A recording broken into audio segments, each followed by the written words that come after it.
Have you fallen into an open manhole recently? Do you find yourself in the company of strangers? Well, then you might very well be in the feature Underground. Penthouse or outhouse, my name remains Hunter Lanier, and I am here today yet again with a review of an upcoming movie. This time it is Highest to Lowest, directed by Spike Lee and starring Denzel Washington. Now, if you somehow didn't know, this is a remake of Akira Kurosawa's 1963 film High and Low, which happens to be one of my favorite movies. As a matter of fact, I recorded a 20-minute review of the original High and Low, which you can find on my channel. If you haven't watched it already, I encourage you to do so as a primer for this review, or you can watch this review and then go back and watch the other one. If you need a link, I'm going to put it somewhere north of my head. As part of the preface to this review, I do also want to mention that Highest to Lowest has a bit of a weird release schedule, in that it is coming out in theaters on August 15th, distributed by A24. But then about a month later, I think on September 5th, it is releasing on Apple Plus streaming. So make of that what you will. Also, I will be getting into spoilers in this review. This will be a spoiler review. Alert, red alert. Spoiler review. Because it is a remake, I will be touching on things like the ending and how it is different and why it may be different than the original film. So if you don't want any spoilers, or if you haven't seen the original movie, I would suggest bookmarking this review and coming back later. To put it plainly, Highest to Lowest is a huge disappointment. It is a movie that is bad to a degree that I was not expecting. And I want to stress that even though the film invites unflattering comparison by being a remake of a time-tested masterwork, this is a bad movie on its own merits. First of all, let's admit that Highest to Lowest always had an uphill battle.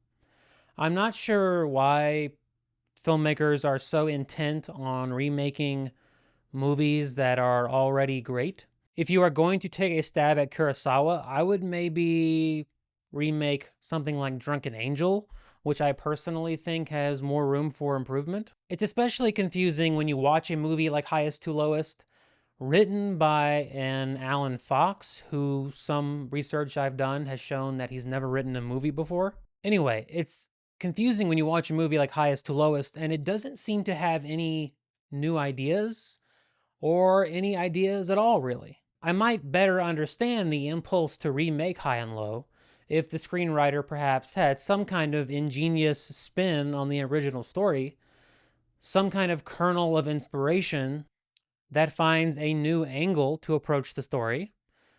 For example, maybe the film takes place entirely from the kidnapper's perspective.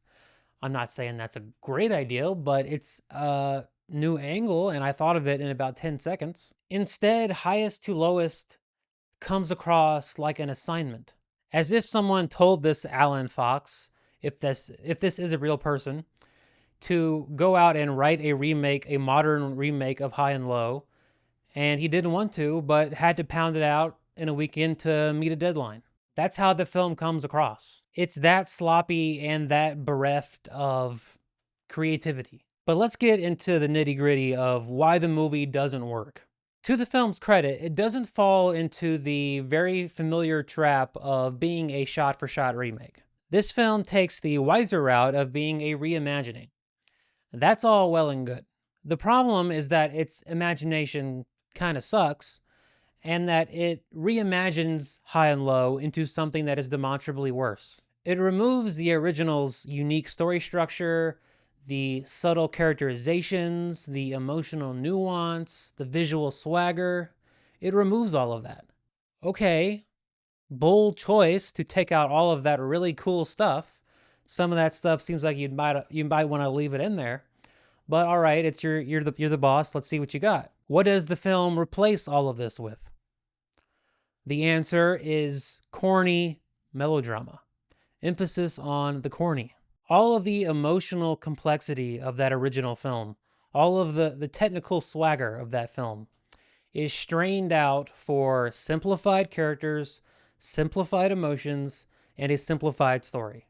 As an example of this, the original film begins with a very famous hour-long sequence that takes place almost entirely in Kingo's penthouse. This is the sequence when you find out that the child has been kidnapped. It's a claustrophobic masterclass of dialogue and blocking in a tight space for a long period of time.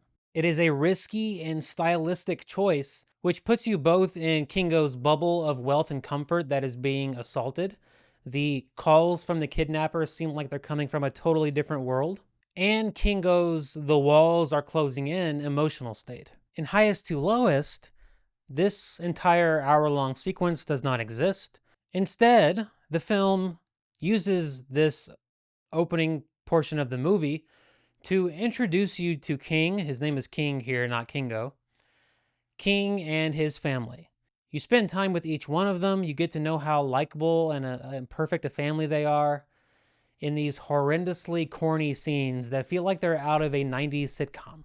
The film apparently doesn't think that you will care if a child is kidnapped unless you spend time with the child and go with him to basketball practice and find out that he's actually very smart and very kind, and it would be a shame if someone kidnapped him. This is the first hint that I got that the film doesn't understand high and low, which isn't about a kidnapping at all. Yet, highest to lowest spends a large portion of its opening hour laying all of this ham-fisted groundwork for the kidnapping. And then when the kidnapping actually happens, when the famous call comes in, the film doesn't really even make a big deal about it. In fact, the scene itself of the call is really awkward. Both in the way it's written, the way it's shot, the way it's performed. I'll touch on it more later, but this is true for the rest of the film. There is a pervasive, the only word that comes to mind is awkwardness to the entire movie, whether it's entire scenes or just bits of dialogue. And then when you think of the amazing blocking in that opening scene of the original, the opening hour of the original, and then when you see how the call is staged in highest to lowest, it's not even that the staging is routine or average, it's that it's terrible. So you're not going from one of the greatest opening hours of all time to average. You're going from one of the greatest openings of all time to just plain bad. And that's a long way. When you're watching it, it's like everyone in frame is non-committal on what exactly to do or how to behave or what kind of tone the film is going for. Again, just very awkward. Now, would I have liked highest to lowest to just redo the opening hour of high and low? No, but I would have liked highest to lowest to do something as equally interesting and risky, and narratively risky, and structurally risky. Instead, you have an emotionally childish script that is being performed by seasoned professionals who don't seem to have a clear vision or direction on what exactly to do. In fact, the way this opening scene plays and many scenes throughout the rest of the film, it actually kind of had me thinking of Megalopolis. But the difference being, for as weird and unnatural and bizarre as Megalopolis was, those performances and the way it's filmed and everything feels very much like there's a clear vision behind it. Regardless of whether that vision itself is chaotic, there is a very clear direction. In highest to lowest, it's as if everyone is doing their own thing. And it creates this auditory and visual dissonance that's kind of hard to explain, other than just calling it awkward. Another example of where the film loses all of the emotional nuance of the original and doesn't replace it with anything else is with the ending. The original film ends on this amazing, this incredibly memorable one-on-one scene between Kingo and the kidnapper, during which the film kind of pulls the rug out from under itself. As I talk about in my original review, we get the sense during this scene, this final scene of the movie, that the kidnapper's actions were not a chess move, but the actions of a lunatic. Instead of the feeling that right won over wrong, the film leaves you with the same feeling, leaves you and Kingo with the same feeling that it gives you in the opening hour, the feeling of powerlessness. It's an emotionally complex and devastating finale. In Highest to Lowest, they replicate this scene, but once again strain out all of the emotional complexities so the film is easier to digest. It becomes a very unambiguous conflict between a have and a have not.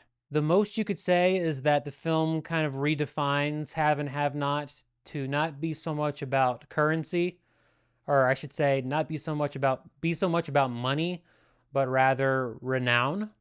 A different type of currency, an attention currency, which is a modern spin of some interest, but the film never really commits to that idea. Then, in a deviation from the original film, Highest to Lowest keeps going beyond this original final scene. To eschew the famous face-to-face ending in the prison, surely the film has another new, brilliant idea for how the story could end.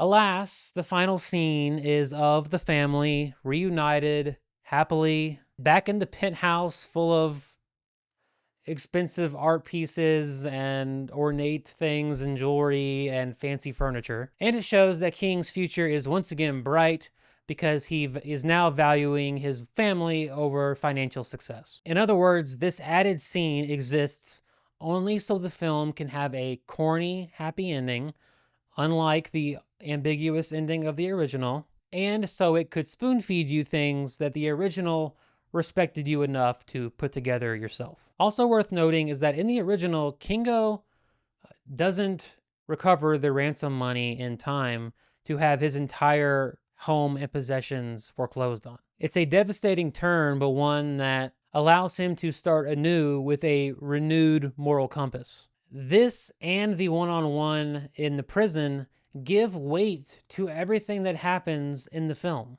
The ending of Highest to Lowest holds no such weight. Again, it just wants you to feel good.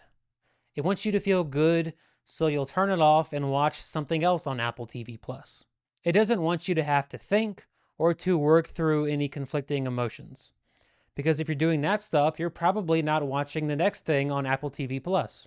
Oh yeah, and this final scene also includes the dreaded moment in which a character says the title of the movie, and you can tell that the film is giddy at its own cleverness. You may also be wondering how Highest to Lowest tackles another legendary sequence from the original film. The sequence when the police are following the kidnapper, waiting for him to fall into their entrapment scheme. The kidnapper's reflective sunglasses are one of the most memorable images in all of cinema history.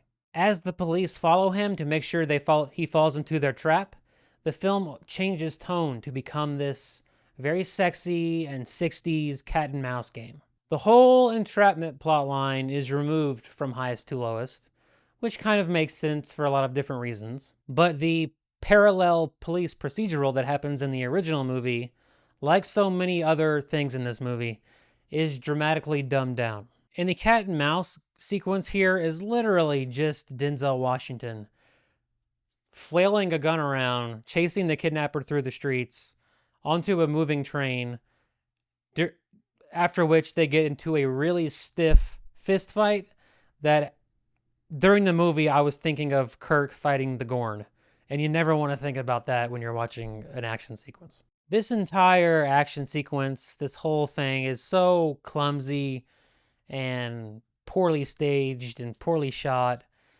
lacking even a crumb of the original film's swagger. It's just another great example of how Highest to Lowest tries to replace an ornate treasure with a bag of sand and hopes nobody will notice. And I guess in this analogy, the audience, I guess we're the giant ball chasing Spike Lee through the tunnels, and whoever Alan Fox is. I just can't imagine as a screenwriter being given the Herculean task of remaking High and Low, getting to this famous cat and mouse sequence, and the best you can come up with is Denzel Washington chases him through the streets with a gun. They get onto a subway, and then Denzel Washington beats him up. An overall issue with the movie, beyond specific story elements, is that the dialogue is very hit and miss. And when it misses hard. Some scenes are so overwritten and so saccharine that you feel like you're watching an episode of Full House. There's a scene in which King is in his son's bedroom and they're having a heart-to-heart about the ransom issue. And the son actually has a line that goes something like, remember that King in this film is a music mogul. The line is something like, my dad has the best ears in the business. Dramatic pause, but the coldest heart. And then the film lingers on that line. It lets it sit with you. Instead of just hurrying up to get to the next scene because it's so embarrassed, which is what it should have done. Replacing all of that emotional intrigue in the original with family melodrama is one thing, but it's a far more fatal mistake when it is so poorly written. There are a few fun bits of dialogue in the movie, especially with Denzel Washington and Jeffrey Wright, but I do wonder how much of it was improvised on set. I could very well be wrong about this. It's entirely possible. It's some might say very possible. But I got the impression watching the movie that Denzel Washington was actively coming up with his own dialogue after seeing what was on the page.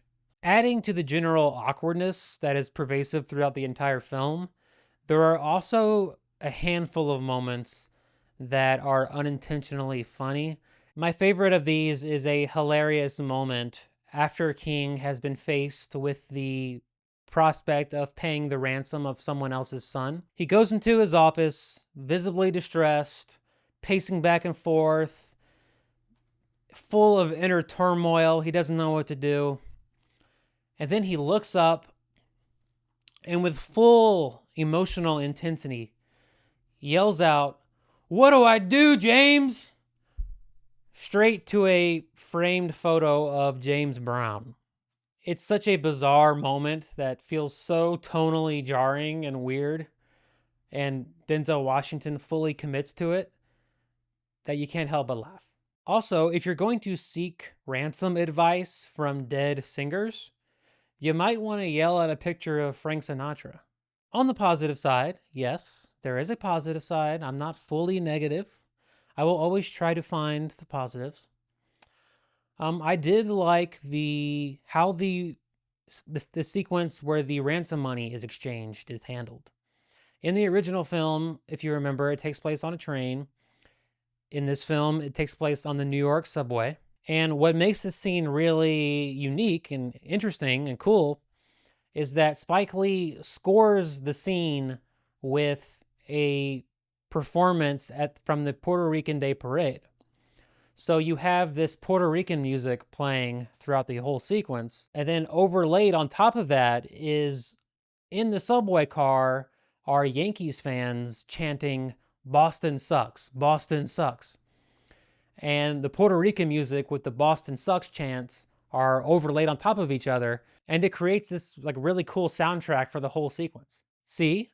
Now that is an example of what the movie should have been doing all along.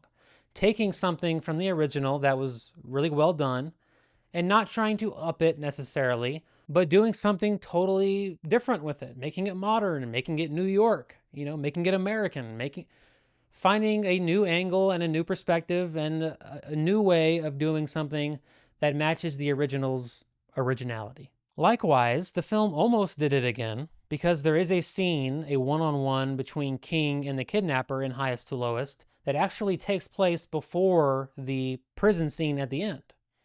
But in this scene, they are also talking straight to each other, face to face, between glass. Only they are in a recording studio. Now, I thought this was going to be the film's cool way of subverting that famous scene by not only putting it kind of more into the middle of the movie instead of ending the movie with it, but having it in a recording studio, which is kind of a cool visual. It also fits into King's job as a music mogul rather than I think he was a shoe salesman in the original film, or a shoe executive. So anyway, I thought it was a cool subversion of the original film. But then the the one-on-one prison sequence still happens later. So there's also this cool little editing trick that Spike Lee does in the beginning of the movie. It's almost like a little stutter step. And I thought that was going to be an interesting and unique visual motif for the movie. But then it disappears. And I don't know what the deal is with that. I don't know. I do also want to stress that Denzel Washington, casting-wise, is the perfect replacement for Toshiro Mifune. Both are paragons of stoic masculinity for their respective eras. Although Washington isn't fully in that mode in this movie, he's a little more in fun uncle mode than hard-ass dad mode, the latter of which I think would have fit the role better. Welp, those are all my thoughts on highest to lowest. Now is the time for you to let me know your thoughts. Next up, I will be seeing, I think I'm going to see Eden, which is the new Ron Howard movie. I think they are sending that one to me. As far as screenings go, the next one is Honey Don't, which is next week. But I think I will be seeing Eden this week. So I think I will have an Eden review out next week. Until then, I remind you, as I always will, that every day underground is a good day.